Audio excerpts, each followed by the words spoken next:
Kita ke berita pertama, Saudara. Mantan Wali Kota Ambon Richard Lohanepesi ternyata menerima dana sebesar 11,25 miliar rupiah. Hal itu disampaikan oleh tim Jaksa Penuntut Umum atau JPU KPK RI saat sidang pembacaan dakwaan di Pengadilan Tipikor pada Pengadilan Negeri Ambon pada Kamis 29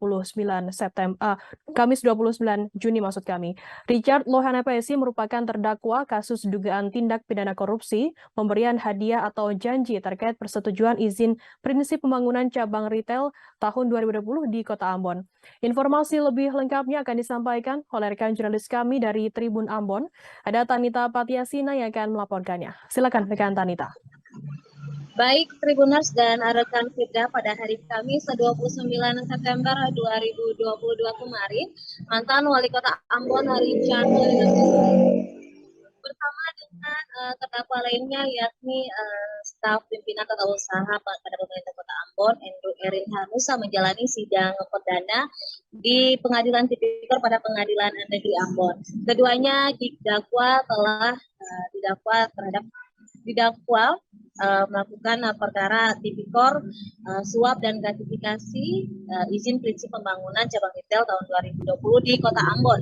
Dan ternyata tak hanya menerima suap untuk izin prinsip pembangunan Alphamidi di Kota Ambon, Richard Lohanepesi menerima suap dengan total sebanyak 11,2 miliar rupiah selama dia menjabat sebagai Wali Kota Ambon dari periode pertama tahun 2011 hingga 2016, dilanjutkan 2016 hingga 2022 ini. Dan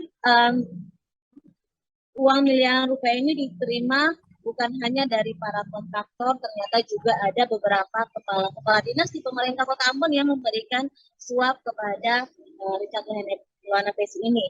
Total uang yang diserahkan langsung, suap yang diserahkan langsung ke Lohanepesi ini sekitar 8 miliar sekian, dan dia juga menerima suap melalui 5 orang lainnya sekitar 3 miliar rupiah, dan itu ada salah satunya dari Andrew Erin Hanusa yang juga menjadi terdakwa dalam kasus yang sama.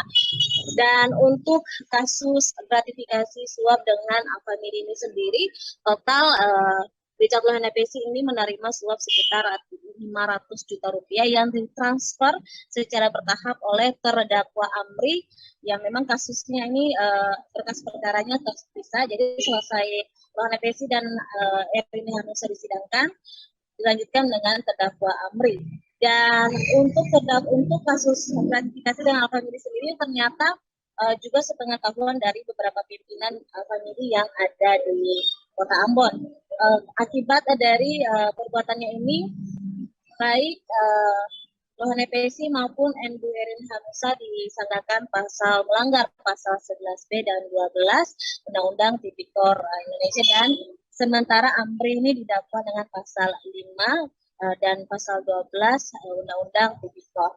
Demikian, dan selanjutnya pada pekan depan akan dilanjutkan dengan pemeriksaan saksi-saksi karena baik Andrew Erin Hanusa, Lohanepesi maupun Amri tidak mengajukan eksepsi. Demikian Tribuners dan rekan kita. Baik, terima kasih rekan jurnalis dari Tribun Ambon, Tanita, atas laporan Anda. Selamat bertugas kembali. Terima kasih sudah nonton. Jangan lupa like, subscribe, dan share ya.